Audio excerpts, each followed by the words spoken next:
چاند کا 2 ٹکڑے ہونا اور دیگر معجزات۔ مختصر یہ کہ جو نبی دنیا میں تشریف لائے کوئی نہ کوئی معجزہ ضرور ساتھ لائے تاکہ لوگ ان کی سچائی پر ایمان لے آئیں۔ اگر کوئی شخص نبوت کا دعویٰ کرے اور ہاتھ کی صفائی سے کوئی شعبدہ دکھائے تو وہ معجزہ نہیں ہے۔ معجزہ ہونے کے لیے چند شرائط ہیں۔ نمبر 1، وہ کام خلاف عادت ہو، قوانین فطرت کو توڑنے والا ہو۔ نمبر 2، اس کام کو اللہ کسی نبی یا رسول کے ہاتھوں پر ظاہر کرے۔ نمبر 3، عورتوں سے ظاہر نہ ہو، اس لیے کہ انبیاء سب کے سب مرد تھے۔ اللہ تعالیٰ سورہ یوسف آیت 109 میں فرماتے ہیں، آپ سے پہلے ہم نے جتنے رسول بھیجے سب مرد ہی تھے۔ نمبر 4، اس معجزے سے وہ دوسروں کو چیلنج بھی کرے کہ مخالفین میں سے کوئی ایسا کر کے دکھائے، چاہے سب مل کر دکھائیں۔ مطلب یہ کہ وہ معجزہ سب کے لیے چیلنج ہو۔ شعیب علیہ السلام نے بھی اپنے معجزے کے ذریعے اپنی قوم کو چیلنج کیا۔ اللہ تعالیٰ ان کی زبان سے سورہ آراف آیت 85 میں فرماتے ہیں، تمہارے پاس تمہارے رب کی طرف سے واضح دلیل آ چکی ہے۔ شعیب علیہ السلام ایسے واضح اور روشن امور ان کے سامنے پیش کرتے ہیں کہ جن پر عمل پیرا ہو کر وہ دنیا و آخرت میں فلاح پا سکتے تھے۔ سورۃ الاعراف آیت 85 میں ہے، بس تم ناپ تول پورا پورا کیا کرو اور لوگوں کو ان کی چیزیں کم کر کے مت دو، اور روئے زمین میں اس کے بعد کہ اس کی درستی کر دی گئی فساد مت پھیلاؤ، یہ تمہارے لیے فائدہ مند ہے اگر تم تصدیق کرو۔ اللہ تعالیٰ سورۃ الاعراف آیت 86 میں فرماتے ہیں، اور تم سڑکوں پر اس غرض سے مت بیٹھا کرو کہ اللہ پر ایمان لانے والوں کو دھمکیاں دو۔ مطلب یہ کہ تمام تجارتی راستوں میں کٹوتیاں کرنے کے لیے نہ بیٹھا کرو۔ اگر وہ تمہیں رقوم ادا نہیں کرتے تو تم انہیں دھمکیاں دیتے ہو، جیسا کہ سورۃ الاعراف آیت 86 میں ہے۔ اور تم سڑکوں پر اس غرض سے نہ بیٹھو کہ اللہ پر ایمان لانے والوں کو دھمکیاں دو اور اللہ کی راہ سے روکو اور اس میں کجی تلاش کرنے میں لگے رہو۔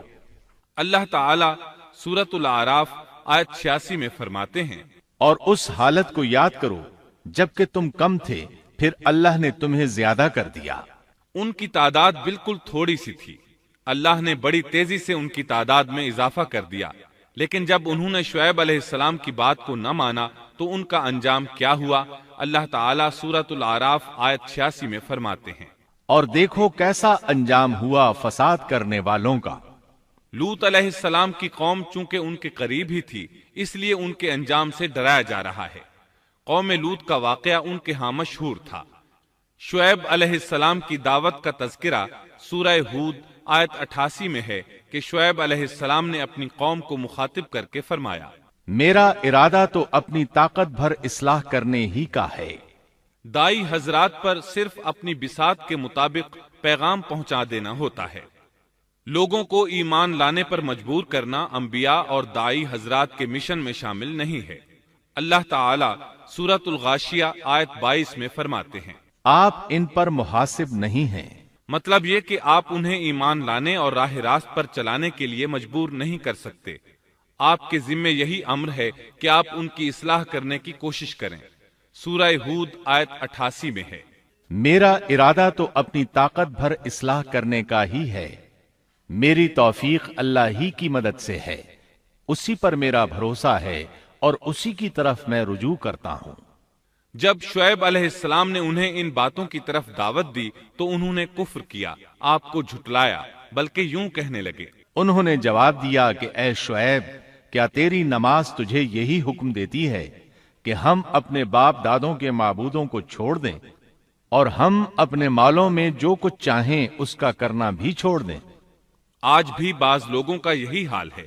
وہ سمجھتے ہیں دین کا مطلب ہے مسجدوں کی حد تک عبادت کر لو، سیاسی اور معاشرتی زندگی میں دین کی کوئی ضرورت نہیں سمجھتے۔ ان معاملات کو دین سے الگ چیز تصور کرتے ہیں، کہتے ہیں بس جی یہ تو دنیا کے مشاغل ہیں۔ یہی حال تھا شعیب علیہ السلام کی قوم کا۔ سورہ ہود آیت 87 کے آخر میں ہے، تو بڑا ہی باوقار اور نیک چلن آدمی ہے۔ مطلب یہ کہ انہوں نے مذاق کے انداز میں ان سے کہا، تو بڑا عقل مند ہے، کیوں ناراض ہوتا ہے؟ سیدنا ابن عباس رضی اللہ عنہما سے روایت ہے کہ وہ یہ بات ان سے مذاق کے انداز میں کہتے تھے، ان کی تعریف نہیں کرتے تھے۔ پھر شعیب علیہ السلام نے ان الفاظ میں سمجھایا، اور اے میری قوم، میرے خلاف ضد تمہارے لیے اس بات کا باعث نہ ہو جائے کہ تمہیں بھی ویسا ہی معاملہ پیش آ جائے جیسا قوم نوح یا قوم ہود یا قوم صالح کو پیش آ چکا ہے، اور قوم لوط تو تم سے کچھ دور نہیں۔ مطلب یہ تھا کہ قوم لوط تو تمہارے بالکل نزدیک تھی، ان پر آنے والے عذاب سے تو تم خود اچھی طرح خبردار ہو، جانتے ہو ان کے ساتھ کیا سلوک ہو چکا ہے۔ پھر آپ نے فرمایا، تم اپنے رب سے استغفار کرو اور اس کی طرف توجہ کرو، یقین مانو کہ میرا رب بڑی مہربانی والا اور بہت محبت کرنے والا ہے۔ جب وہ اپنی ضد پر اڑے رہے تو شعیب علیہ السلام نے یوں فرمایا، تو ذرا ٹھہر جاؤ یہاں تک کہ ہمارے درمیان اللہ فیصلہ کیے دیتا ہے، اور وہ سب فیصلہ کرنے والوں سے بہتر ہے۔ پہلے تو عام وعظ و نصیحت فرمائی، جب قوم نہ سمجھی تو انہیں سابقہ ہلاک شدہ قوموں کی مثالیں دی، ڈرایا کہ کہیں تمہیں بھی ایسے ہی عذابوں سے دوچار نہ ہونا پڑے، لیکن انہوں نے کسی بات کا اثر نہ لیا، الٹا یوں کہنے لگے، تو ان میں سے ہے جن پر جادو کر دیا جاتا ہے، اور تو ہم ہی جیسا ایک انسان ہے، اور ہم تو تجھے جھوٹ بولنے والوں میں سے ہی خیال کرتے ہیں۔ اگر تو سچے لوگوں میں سے ہے تو ہم پر آسمان کا کوئی ٹکڑا گرا دے۔ مطلب یہ کہ آخرکار یہ لوگ پہلے لوگوں یعنی عاد اور سمود کے نقش قدم پر چلنے لگے، ان کے انبیاء انہیں حق کی طرف بلاتے رہے، وہ انکار کرتے رہے، آخر ان پر اللہ کے عذاب اترے۔ ایسے ہی یہ لوگ بھی شعیب علیہ السلام کو دھمکیاں دینے لگے، ان کے مقابلے پر اتر آئے۔ سورۃ الاعراف آیت 88 میں ہے کہ شعیب علیہ السلام کی قوم کے کافر سرداروں نے ان سے کہا، ان کی قوم کے متکبر سرداروں نے کہا، اے شعیب، ہم آپ کو اور جو آپ کے ہمراہ ایمان والے ہیں انہیں اپنی بستی سے نکال دیں گے، یا یہ کہ تم ہمارے مذہب میں پھر آ جاؤ۔ شعیب نے جواب دیا، کیا ہم تمہارے مذہب میں آ جائیں؟ گو ہم اس کو مکروہ ہی سمجھتے ہوں۔ قوم کے سردار تکبر کرتے ہوئے مزید کہنے لگے کہ اگر تو اپنی دعوت پر اڑا رہا تو ہم تجھے مدین سے نکال دیں گے۔ جواب میں شعیب علیہ السلام نے کہا، اگر عذاب سے بچنا ہے تو میری بات مان لو۔ انہوں نے نہ صرف آپ کی بات ماننے سے انکار کر دیا بلکہ ان کا مذاق بھی اڑانے لگے۔ شعیب علیہ السلام نے انہیں پھر سمجھایا تو وہ بولے، اے شعیب، تیری اکثر باتیں تو ہماری سمجھ ہی میں نہیں آتی، اور ہم تو تجھے اپنے اندر بہت کمزور پاتے ہیں۔ اگر تیرے قبیلے کا خیال نہ ہوتا تو ہم تجھے سنسار کر دیتے، اور ہم پر تمہارا دباؤ تو ہے ہی نہیں۔ اس پر آپ نے فرمایا، اے میری قوم کے لوگوں، کیا تمہارے نزدیک میرے قبیلے کے لوگ اللہ سے بھی زیادہ عزت والے ہیں؟ مطلب یہ کہ تم میری قوم قبیلے سے تو ڈرتے ہو لیکن اللہ تعالیٰ کا تمہیں کچھ بھی ڈر نہیں۔ اس موقع پر انہوں نے اپنی قوم کو یوں خبردار کیا، اے میری قوم، اب تم اپنی جگہ عمل کیے جاؤ، میں بھی عمل کر رہا ہوں۔ بہت جلد تمہیں معلوم ہو جائے گا کہ کس کے پاس وہ عذاب آتا ہے جو اسے رسوا کر دے، اور کون ہے جو جھوٹا ہے۔ تم بھی انتظار کرو، میں بھی تمہارے ساتھ انتظار کرتا ہوں۔ پھر آپ نے دعا فرمائی، اے اللہ، میرے اور میری قوم کے درمیان فیصلہ کر دے۔ ادھر قوم کے لوگ انہیں بستی سے نکالنے اور سنسار کرنے کی دھمکیاں دینے لگے۔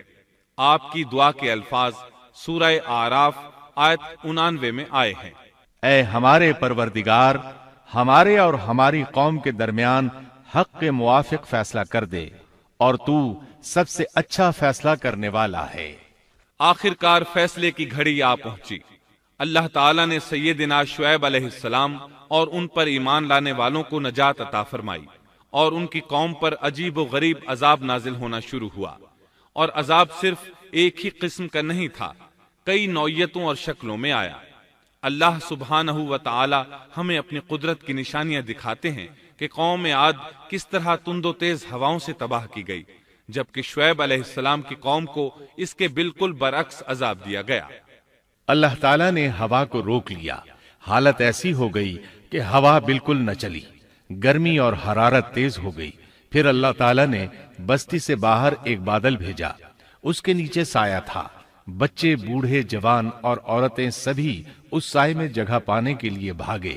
تاکہ گرمی سے بچ سکیں۔ آخر بادل کے نیچے پہنچ کر بیٹھ گئے۔ ہوا کو گم پایا تو بادل کو دیکھتے ہی اس کے سائے کی طرف لپکے، لیکن اس میں تو عذاب تھا اور انہوں نے یہی تو کہا تھا، اگر تم سچے لوگوں میں سے ہو تو ہم پر آسمان کا کوئی ٹکڑا گرا دو۔ بس اللہ تعالی نے آسمان سے ایسا ہی عذاب بھیج دیا۔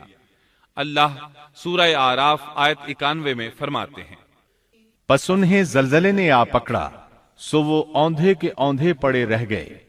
اللہ تعالی مزید فرماتے ہیں، سورہ ہود آیت 94 تا 95 میں ہے، جب ہمارا عذاب آ پہنچا ہم نے شعیب کو اور ان کے ساتھ تمام مسلمانوں کو اپنی خاص رحمت سے نجات بخشی، اور ظالموں کو سخت چنگھاڑ نے آ پکڑا جس سے وہ اپنے گھروں میں اوندھے پڑے رہ گئے، گویا کہ وہ ان گھروں میں کبھی بسے ہی نہ تھے۔ آگاہ رہو، مدین والوں کے لیے بھی ویسی ہی پھٹکار ہے جیسی پھٹکار سمود پر پڑی۔ شعیب علیہ السلام اور ان پر ایمان لانے والے ان لوگوں سے دور کھڑے تھے، وہ ان کی طرف حسرت بھری نگاہوں سے دیکھ رہے تھے۔ سورہ آراف آیت 93 میں ارشاد ربانی ہے، اس وقت شعیب ان سے منہ موڑ کر چلے اور فرمانے لگے، اے میری قوم، میں نے تمہیں اپنے پروردگار کے احکام پہنچا دیے اور میں نے تمہاری خیرخواہی کی، پھر میں ان کافر لوگوں پر کیوں رنج کروں؟ اس کے بعد وہ دوبارہ مدین کی طرف لوٹ آئے، کیونکہ مدین شہر تو باقی رہ گیا تھا، صرف اہل مدین ہی تباہ ہوئے تھے۔ بعد میں لوگ آہستہ آہستہ مدین میں آ کر آباد ہونے لگے۔ مدین شہر پھر سے آباد ہو گیا، اس کی رونقیں لوٹ آئیں۔ اب مدین کے اکثر باشندے مسلمان تھے، وہ مسلمان جو شعیب علیہ السلام کے ساتھ تھے۔ وہ اور دوسرے علاقوں سے آنے والے کفار اب اس شہر کے باشندے تھے، اور یہی وہ مدین شہر تھا جس میں سیدنا موسیٰ علیہ السلام تشریف لائے تھے۔ شعیب علیہ السلام کا قصہ اپنے اختتام کو پہنچا۔ کتاب و سنت کی اشاعت کے عالمی ادارے دارالسلام کی طرف سے آپ کی خدمت میں تخلیق کائنات اور تخلیق آدم علیہ السلام سے لے کر عیسیٰ علیہ السلام تک تمام انبیاء اور قوموں کا تذکرہ قصص الانبیاء پیش کیا جا رہا ہے۔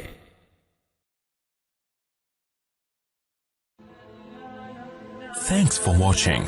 Don't forget to like, comment, share and subscribe to